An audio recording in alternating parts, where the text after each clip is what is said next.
ये छत्तीसगढ़ राज्य ये सरकार के हाथ से निकल चुकी है। छत्तीसगढ़ राज्य को इस सरकार ने दूसरा मणिपुर बना दिया। कलेक्टर ऑफिस जल रहे, घर जल रहे, लगातार हत्या की जा रही है। जनता और प्रशासन के बीच में कोई तालमेल नहीं। एसपी, जिम्मेदार जिले के एसपी वहीं पे मौजूद रहते हैं उस थाने में, एसडीओपी मौजूद रहते हैं उस थाने में, और संबंधित टीआई और पूरे कर्मचारी मिलकर उनके सामने इनको मारा जाता है। कोई रोकने वाला नहीं था। विष्णु की सुशासन कहने वाली सरकार पूरी तरह से फेल हो चुकी है कानून व्यवस्था के मामले में, और कहीं ना कहीं यहां हिटलर शाही चल रही है। अंग्रेजों का, ये राम राज्य नहीं, ये अंग्रेजों का राज्य चल रहा है। ये लगभग स्पष्ट और क्लियर है कि मृतक गुरुचंद की मौत फांसी से नहीं, आत्महत्या नहीं, बल्कि उसे पुलिस थाने में पीट कर उसे हत्या कर दी गई है।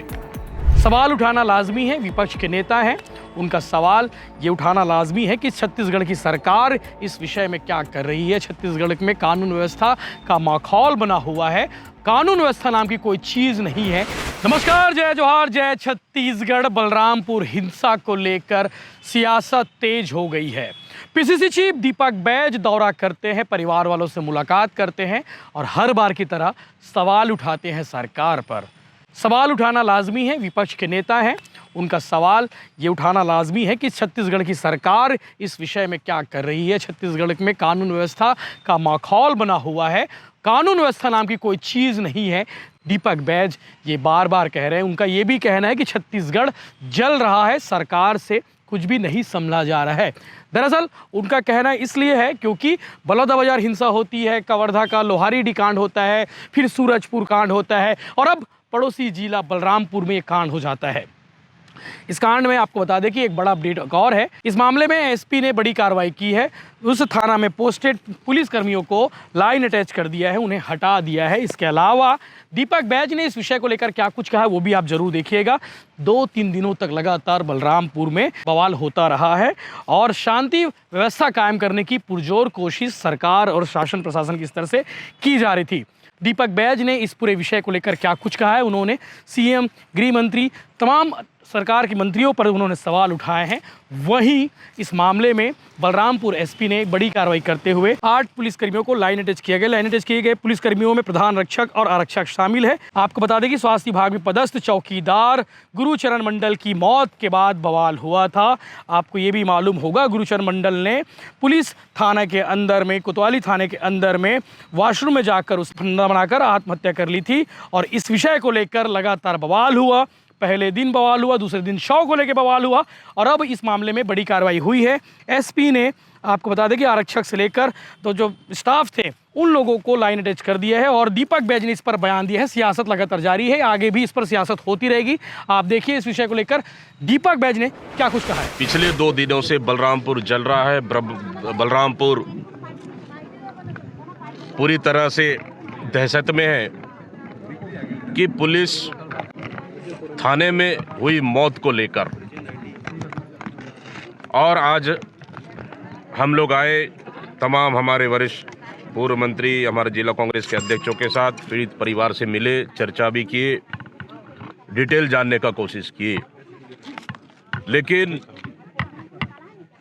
पूरी तरह से चर्चा करने के बाद ये लगभग स्पष्ट और क्लियर है कि मृतक गुरुचंद की मौत फांसी से नहीं, आत्महत्या नहीं, बल्कि उसे पुलिस थाने में पीट कर उसे हत्या कर दी गई है। उसे मार दिया गया है और उसके बाद उसे हत्या का रूप, आत्महत्या का रूप देने का पूरा प्रयास किया गया है। ये लगभग स्पष्ट रूप से क्लियर हो चुका है, क्योंकि ऐसा कौन सा नियम और कानून में लिखा हुआ है कि लगातार 4 दिन तक, शनिवार को बुलाए, रविवार को बुलाए, छोड़ दिए, फिर सोमवार को थाने बुलाने के बाद मृतक के पिता और उनके और एक साथी है समधी, इनके 3 लोगों को सोमवार, मंगल, बुध, गुरु 4 दिन थाने में रखे। कौन सा नियम है कि आप 4 दिन थाने में आप रख सकते हो? भारत के संविधान में आप देखेंगे किसी भी केस में 4 दिन तक अपराधियों या पूछताछ के लिए किसी को भी आप रख नहीं सकते। क्यों 4 दिन रखा गया, मेरा सवाल। और इनको बेरहमी से मारा गया है। मंगल, बुध, गुरु बेरहमी से मारा गया, आप देख सकते हैं। आखिर क्यों? अगर अपराधी है, कोई सूचना है, कोई ठीक है, इनकी बहू उनकी पत्नी गायब हो गई, गुमशुदा, उनको पूछताछ के लिए आप बुला सकते हैं। लेकिन क्या पूछताछ का जरिया यही हो सकता है कि उनका 3rd डिग्री का इस्तेमाल करो, उसे बेरहमी से मारो, पीटो और हाथ को जूते से कुचल डालो, पट्टा और राड से इनको मारो? क्या ये विष्णु के सुशासन में, क्या यही विष्णु का सुशासन है? ये कौन सा तरीका है? मैं इस सरकार से पूछना चाहता हूं, कौन सा तरीका है ये? पूछताछ करिए, आपको शक है, शंका है, अगर अपराधी हो सकता है, पूछताछ करिए। लेकिन पूछताछ करने का तरीका यही है क्या? लोहारडीह की घटना में आपने प्रशांत साहू को इसी तरह पीट पीट पर मारा, और आज दूसरी घटना बलरामपुर में थाने में पीट पीट कर मार दिया जाता है। लोहारडीह में मिर्गी से मौत बता दिया जाता है और यहां पे तबीयत खराब होकर मौत बता दिया जाता है। आखिर क्यों? मैं पूछना चाहता हूं इस सरकार से। एसपी, जिम्मेदार जिले के एसपी वहीं पे मौजूद रहते हैं उस थाने में, एसडीओपी मौजूद रहते हैं उस थाने में, और संबंधित टीआई और पूरे कर्मचारी मिलकर उनके सामने इनको मारा जाता है। कोई रोकने वाला नहीं था, कोई समझाने वाला नहीं था। क्यों? क्या यही है रामराज? क्या यही है विष्णु का सुशासन? क्या यही है? मैं पूछना चाहता हूं इस सरकार से। इतना बेरहमी से मार दिया गया, और मार दिया गया, अगर फांसी लगा लिया गया, आत्महत्या कर लिया उस थाने में, इनको क्यों कोने में बंद करके रखे आप? देखिए, मुझे इस पे ज्यादा कुछ नहीं कहना है। विधायक भी हैं, प्रदेश के मंत्री भी हैं, मुझे उस पे कुछ नहीं कहना है। लेकिन गृह मंत्री कहां हैं? मुख्यमंत्री कहां हैं? क्या इस परिवार साथ न्याय करेंगे? मैं पूछना चाहता हूं। जांच होगी, दोषियों पर कार्रवाई होगी, कौन देगा इसका सवाल का जवाब? आना चाहिए सरकार से जवाब। इस परिवार साथ गलत हुआ है, जो भी जिम्मेदार हो गए उनके ऊपर कार्रवाई हो गई, हत्या का केस दर्ज होगा। ये बोलने वाला कौन है? क्या हमेशा की तरह जिस तरह से लोहारडीह में घटना को दबाया जा रहा है उसी तरह से दबाया जाएगा? लोहारडीह की घटना के भी यही सेम है, वहां भी पुलिस की लॉकअप में मार दिया गया, उसका भी ना अभी तक एफआईआर हुआ, ना कोई हत्या का केस दर्ज हुआ। क्या ये परिवार साथ भी होगा? लेकिन कांग्रेस पार्टी इन परिवार के साथ पूरी तरह से खड़ी है, इनके न्याय की लड़ाई के लिए, और हर तरह से मदद करेगी, और इनके न्याय की लड़ाई के लिए हर स्तर पर मदद करेगी और मजबूती के साथ लड़ेगी। देखिए, मैं जानता हूं कि मैं प्रदेश का अध्यक्ष हूं, उपचुनाव चल रहा है दक्षिण में, मेरा वहां रहना बहुत जरूरी है पार्टी के हिसाब से और सभी तरह से। लेकिन चुनाव हर साल होते रहेंगे, 5 साल में एक बार आती है, उपचुनाव लड़ेंगे, कहीं दिक्कत नहीं है। लेकिन प्रदेश का एक जिम्मेदार पद में होने के नाते, प्रदेश का जिम्मेदार व्यक्ति होने के नाते ये दुख हमें नहीं देखा गया।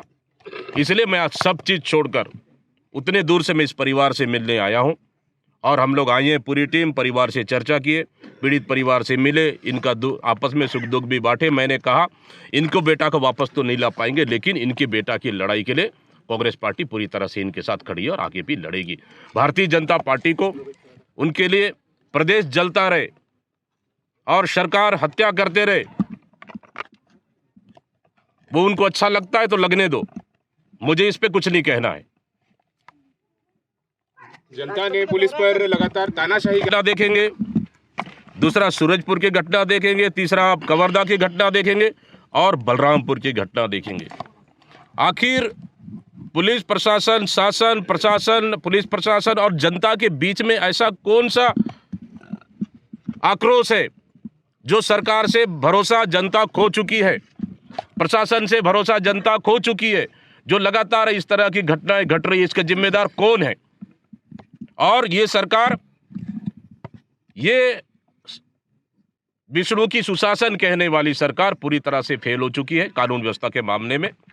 और कहीं ना कहीं यहाँ हिटलर शाही चल रही है, अंग्रेजों का, ये राम राज्य नहीं, ये अंग्रेजों का राज्य चल रहा है। इनसे चर्चा हुई है, परिवार वालों से चर्चा हुई है, आगे हम तमाम पार्टी के नेताओं से चर्चा करने के बाद अगला स्टैंड हम लोग जल्दी तय करेंगे। राष्ट्रपति का दौरा है छत्तीसगढ़ में, क्या कहेंगे कानून व्यवस्था को लेकर? माननीय राष्ट्रपति महोदय का मेरे ख्याल से आज दूसरा दिन है, शायद आज वापस भी होंगे। मैं तो कल ही उनसे सवाल पूछा, 2-3 सवाल, वो खुद भी आए हैं और देख के भी गए प्रदेश की हालात को, क्योंकि यहाँ पे ये छत्तीसगढ़ राज्य ये सरकार के हाथ से निकल चुकी है। छत्तीसगढ़ राज्य को इस सरकार ने दूसरा मणिपुर बना दिया। कलेक्टर ऑफिस जल रहे, घर जल रहे, लगातार हत्या की जा रही है, जनता और शासन के प्रशासन के बीच में कोई तालमेल नहीं। आखिर चल क्या रहे? पूरा प्रदेश अराजकता का माहौल में है। इसलिए मैं तो राष्ट्रपति से मांग करता हूं कि इस सरकार को बर्खास्त कर देना चाहिए, क्योंकि जनता में इस सरकार के खिलाफ में 10 महीने ही अपना विश्वास खो चुकी है और आक्रोश और गुस्सा पूरा प्रदेश की जनता में है। और कहीं ना कहीं इसी कारण की लगातार घटनाएं घट रही है और ये सरकार अपराधियों को संरक्षण दे रखी है, इसलिए इस तरह की घटनाएं घट रही है। इसके लिए पूरी तरह से विष्णुदेव साय सरकार और भारतीय जनता पार्टी सरकार जिम्मेदार है।